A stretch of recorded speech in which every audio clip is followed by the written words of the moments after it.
Hello, everyone. Welcome, welcome. I am here with Jeanne Oliver, the superstar. It's a fact. And we are officially closing our third day of Wanderlust Live. So you've all had lots of fun, I hope, on our live streams and done some lovely, messy, and free in art. So now this is a good opportunity for you to make yourself a drink, sit down, and listen to all the wisdom that Jeanne is going to share. No pressure. No pressure. Yeah. And just hopefully, relax a bit and get yourself already in a mood for what's coming tomorrow. So, hello, Jeanne. Please tell us a little bit about yourself. I don't know if it's necessary because if someone doesn't know you by now, then where have you been, people? But just a little bit. Hi, everyone. I'm Jeanne Oliver. I'm a full-time artist, and we also have an online art school. And I'm also an author. And one of my things that I really love to do is to help other creatives through business coaching, kind of figure out their own businesses and how to grow, whether as artists or any really creative business. And so, in a nutshell, that is me. I'm also a mom of 3, and I'm married. And my husband Kelly runs the business with me. That's great. And you have awesome hair, I always have to say. Oh, it's normally pulled back, so this was for you. Thank you. I appreciate this, and the viewers, because I guess you meant everyone, not just me. But yes, that business side of being an artist. If any of you people watching, listening to this is thinking about, starting their creative business, combining your love for art and start making money maybe and making it your way of living, then Jeanne is your girl, and definitely check her website. We're going to include the links and everything. And she is just brilliant and very, very encouraging. And I think this is great that we have you here because you have so much experience in not only being an artist, but being a busy artist who does lots of things, courses, cooperations, right? And you are also very present on social media. So how do you do it? How is social media? Does it play a big role in your creative life? What are your creative social media habits? Tell us a little bit more. Okay. Man, there's so much there with social media because I really, first and foremost, believe. So I'm going to talk to you like as a business owner. So I know a lot of people listening, whether you're a business owner or not, just, take what connects with you. But first and foremost, because now I am a business owner, I know that for me, it is the easiest way that I can make contact and connect and create relationships with people. It's very easy. You can DM, you can help people, you can answer their questions. I can share beauty. It seems like super easy in that way, but it is not at all relevant in the fact of how I run my business for the importance over like my newsletter. Right? Like, so I look at social media as how I become friends, but my newsletter is actually how I build my business. And that is how I promote what's for sale. And that's how I create beautiful content that connects with people. And so I take also social media as being what it is it's the icing on the cake of our business. It's not the cake. It's not where I have to put all my attention. I feel no obligation to social media. I feel no that I have to do this so often, or I have to do all these things. And there are probably I love that. Oh, this is so good. It's for everyone. I mean, it's this is great advice for everyone to not feel obliged to do everything and anything. Right. And there's always like a new platform opening, or there's new things that people are doing, or a new app will come out and then everybody is doing that. And the thing is, like, then some people feel like, oh, I have to always do reels. You don't. It's you. Like, what do you want to do? And if anything, like social media is keeping us away from the main things that we want to do, then it's not our friend, right? And then we just have to readjust it in our life. So if it's keeping me from making art, if it's keeping me from having like eye contact and connecting with my family, if it's making me feel stressed out or overwhelmed, there's just all these different things that social media, it is extra if you want it. And if you choose not to engage all the time, like I feel like that's being really wise and you're taking care of yourself. Yeah. And so sometimes I'll go a week without posting anything on Instagram. And then I'll be like, well, that's like, do I have something to say? Like, I really try to like, do I have something to say? Is there something beautiful I can share? And so my big thing is I don't want to feel obligated to it. I don't want to be stressed out about it. And the thing is, I have a lot of peers that do amazing, amazing things on social media. And I can't look at what they're doing and think that has to be for me, because my life is different from theirs. And I can't do all of those things and then do what I need to do well. And so I just have to let things go and to cheer them on and be so happy that that's a way they can connect. And I just have to remember, like, what is my why? Like, why am I on this platform anyways? And for me, it's that I hope to share beauty. I hope to share encouragement. And I hope that those things make connections with the people that want the same thing. That's brilliant. What is your why? This is so good. What is it? 10 minutes in and you're already and we're done. Golden advice, tick.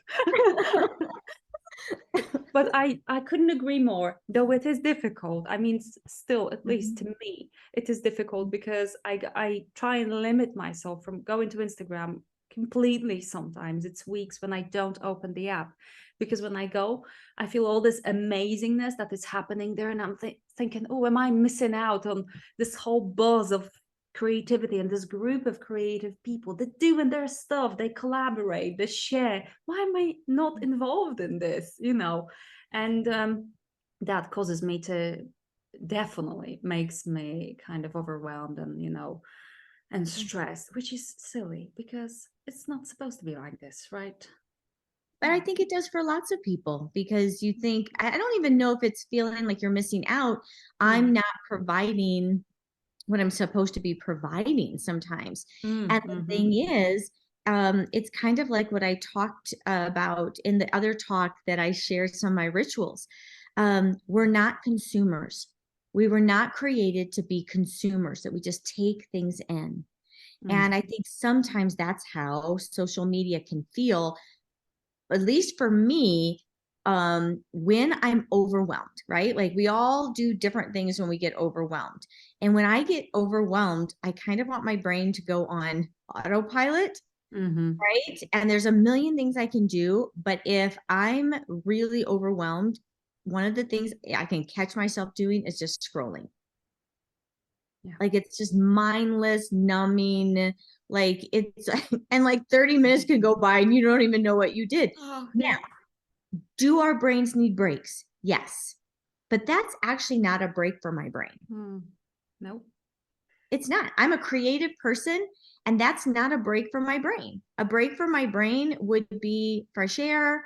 It would be actually not having to process. So I think it's really interesting for me that when I'm overwhelmed and my brain needs a break, I do something that on the surface feels like a break, but it's overwhelming actually to my brain, and it doesn't do me any good. But that's why it was really good for me. I don't know if anybody's ever read The War of Art by Stephen write it down. Pressfield, I think. And it talks about what we do to sabotage ourselves. Like, what do we do that's like, that looks like resistance in our life? And so for me, over all these years, it's like, oh, when I'm overwhelmed, or when I'm scared, when I'm fearful of something, if I'm worried that something's going to fail, if I'm worried about making like something not good, like whatever the things are, I'm very aware now of, oh, these are the things you do when you feel those things. And it's okay to feel those things.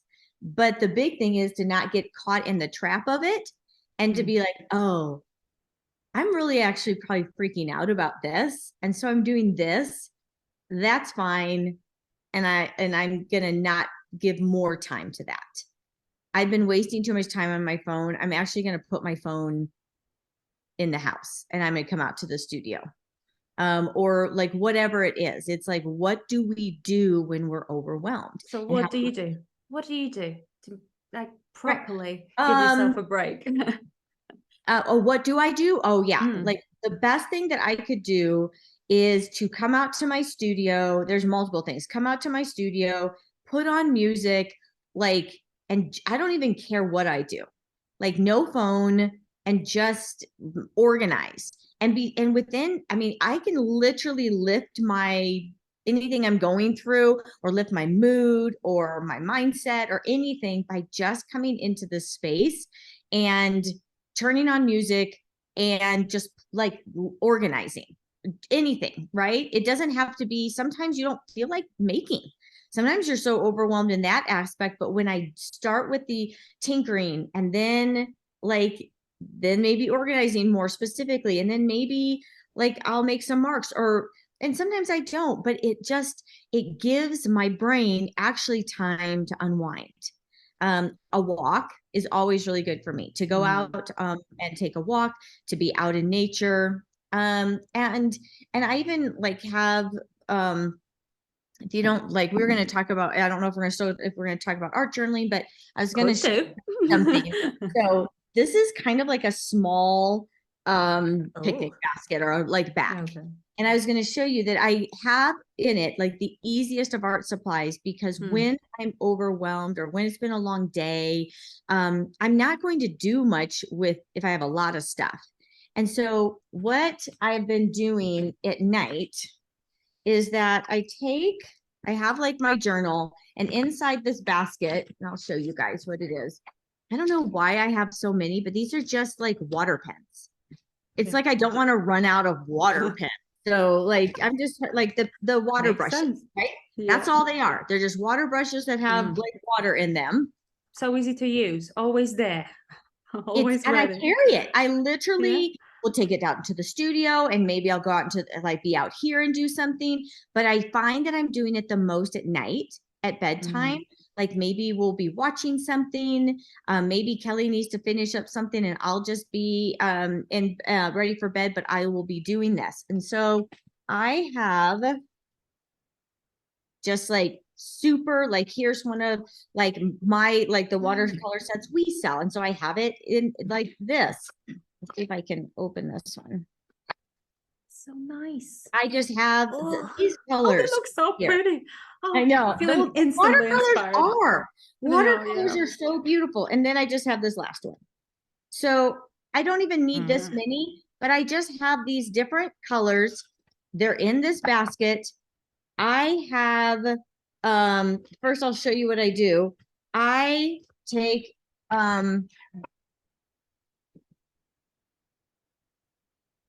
just one of my mechanical pencils. I have this for, and then I will do like quick, and I use reference images all the time. So example, like here's just a floral image, and I'll have this one. And I love this book by Amy Merrick. It's called On Flowers. And I'm writing it down. And it's just a great book full of images. And I'm going to try to find, and so I do like these contour sketches. So I just have a 0.9 pencil. I do a contour sketch, which just means I'm not lifting my pencil, of a floral. And then I will take my watercolors, and I'll even use my actual paper as a palette if I don't have enough, it's easier. And then I'll just come in and I'll just play. Well, it's so beautiful. And I can imagine it's so easy as well. It is. And so I'll just come in and I'll have to take breaks too, because watercolors, and it has to be flat, or this is the one that I was starting on last night and getting those first lightest colors down. So would you use your water brush? You don't have to have a cup of water, and just your water brush. Right, and then I have like a rag. I have a rag if I need to wipe something off. I have my Mhm. watercolors, I have a pencil, and I have this. That's brilliant. And I have to tell you guys that it has been so good for my head at the end of the day just to play and to make something that's in a book that's not to sell. Yeah. It's not for, I'm not recording anything. I'm not Mhm. making a class. Exactly. It's just for me to, like, I feel like an art journal is like a private diary that's nobody else's business. Like, Right. you have to, as a creative, I have to have a place to play. I Beautiful. have to have a place to practice. I have to have a place to make mistakes. I have to have a place that, like, that it's just mine. And so you have to almost think about everybody who plays a piano. Every time they sit at the piano, they don't have an audience. They are allowed to practice before they go to the audience, right? And I think sometimes with art, we don't give ourselves the time. And I think an art journal is just a really easy way to make it casual.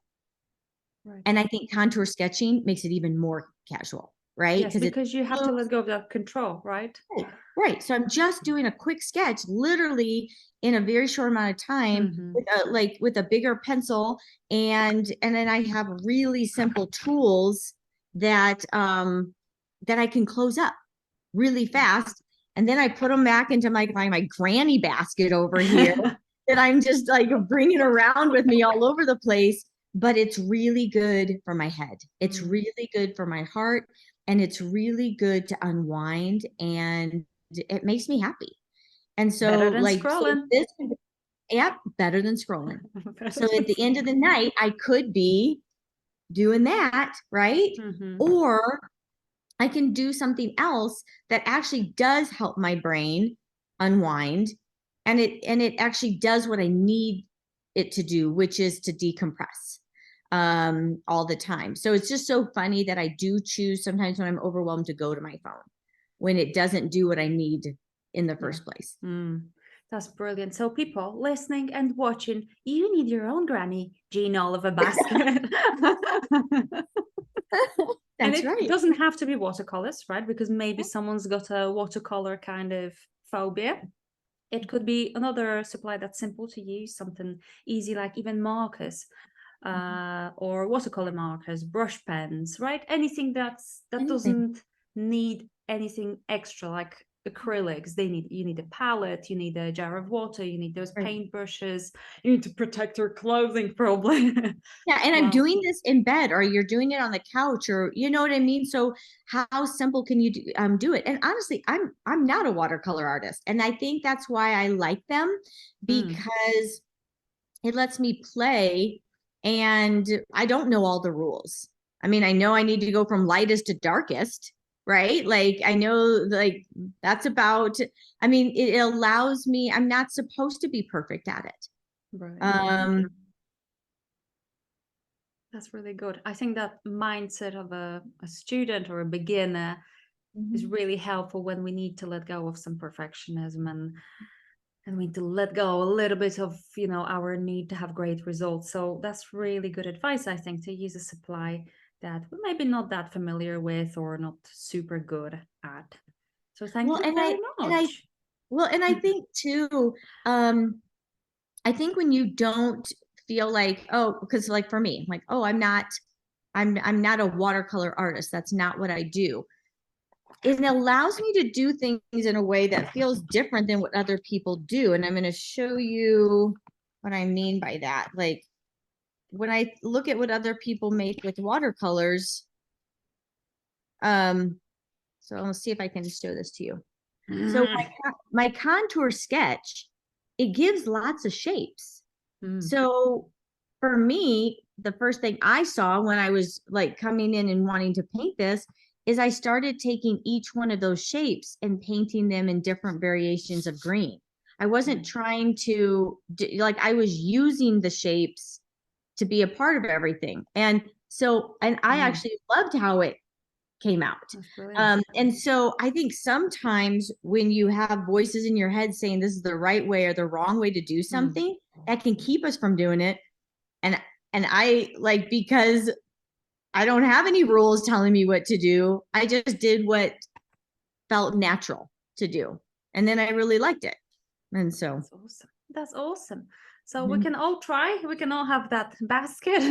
We can all try replace our evening You're gonna social start to do media like scrolling. hashtag Granny Jean Art Basket. Okay, it's gonna happen. I'm Let's take writing the it world down. by storm, guys. So much better than scrolling. There are obviously big advantages of being present on social media, and sometimes this is what we need. Sometimes we feel lonely, and social media, like you said at the beginning, is a great easy way to connect with people who share same passions, or that's how I found you, right? That's how I found It's how many we find people. most of our teachers. It's how we Exactly. find our teachers. It's how, I mean, I get inspired all the time. Mm, It's knowing for me, how much time do I give that? And I don't want to just be somebody who's constantly inspired and then I don't go do anything with it. yeah. That's great. Well, thank you very much for sharing all of your wisdom. That was really, really brilliant and lots of good advice. I hope you're gonna re-listen to it, people, and re-listen to it and re-listen because there's a lot to learn from. And get yourself that Granny Jeanne Oliver basket immediately. It doesn't have to be a basket. It could be a shoebox, right? And honestly, Yeah. like you can even just put some art supplies in like a makeup bag or something like that. It could be anything. So Exactly. Absolutely. Thank you very much. thanks for having me. And thank you for listening and for watching this, people. Chillax now. Chill, relax. Lay down. Do some slow watercolor with your newly put together basket. And we'll see you all tomorrow. Bye, Bye. guys.